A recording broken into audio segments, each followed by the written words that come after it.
So how's Comic-Con been for you so far? I just arrived yesterday night, but I'm super happy because this is a very important place for me.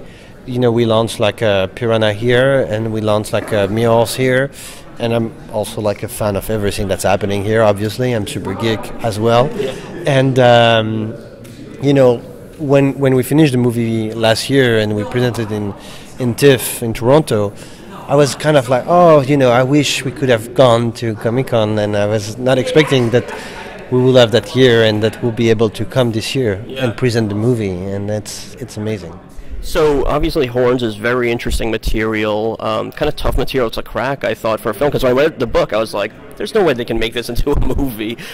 So what was your approach? We managed. You did. I mean, it's actually incredibly faithful, and you know, I think you guys nailed it. What was it about the material that first attracted you to it? I think it's the same thing that you digged in when you read the book. I mean, I was finishing Piranha and I was like reading the book, and I was like just blown away by how amazingly Joe Hill managed with his very particular voice to put together dark comedy, pure suspense, emotional drama, love story, and all those ingredients in that story of Vic Parrish. And reading the book, I knew that I had to make the movie. I felt that it was everything that I love the most in filmmaking, from the dark humor to the almost like a political subtext or satire of America, to the transformation to the allegory of the first love and the revenge through like the Christian symbolism. Everything for me was kind of like there in the book, laying just to wait to be adapted. And then when we start the adaptation process, it was indeed a big challenge, because like the adaptation, the straightforward adaptation of the book would have taken like 6 hours. Yeah, right. And so we had to make choices and change and combine. But my goal as a filmmaker was to be sure that everything we could bring from the book within the movie should have been brought. And that's, you know, what I work on with the writer, you know, all along, and shooting the movie, to be sure that we were faithful to Joe's creation. Now, how much did you talk to Joe beforehand? Like, how involved was he in the actual making of the film? He was involved in the script writing, and you know, like as a consultation thing. Came on set, had a lot of fun on set. It was really nice to see him wearing the horns. And then, you know, for me, the anxiety started when the movie was finished, and I had to show him the movie. And I was like, really, you know, like, I know it is, you know, like you show the movie to the writer of the book, and he can only be disappointed because it's an adaptation.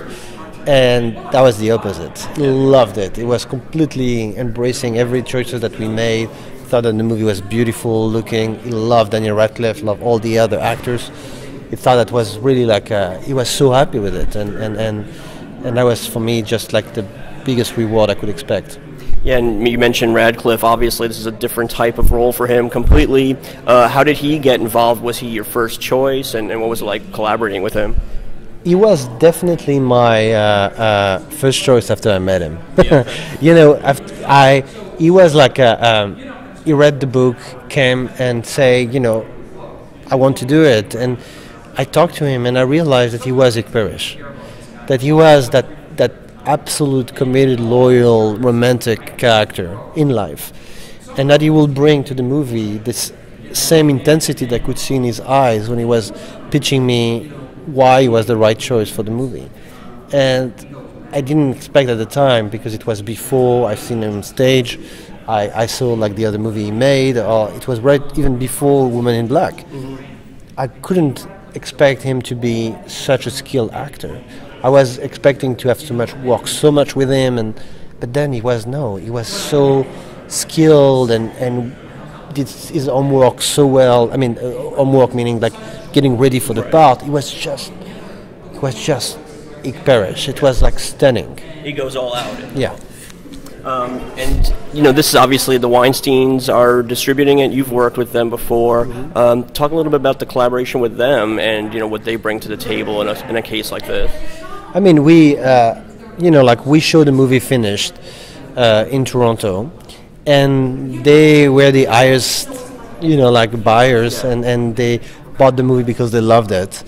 I remember Bob Weinstein like coming to me after the the premiere and being like completely like passionate about what you just saw and embracing the multi-genre thing. And I thought they were like the best people to buy it. And then of course they had like, okay, we love it so much that we would like to change a few things.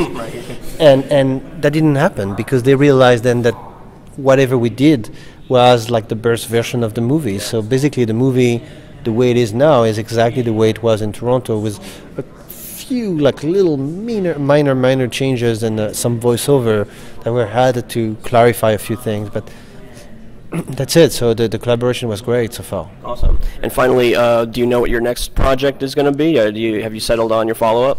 I don't know yet. I have a few things that I'm looking into. Hopefully something that I will be shooting this year.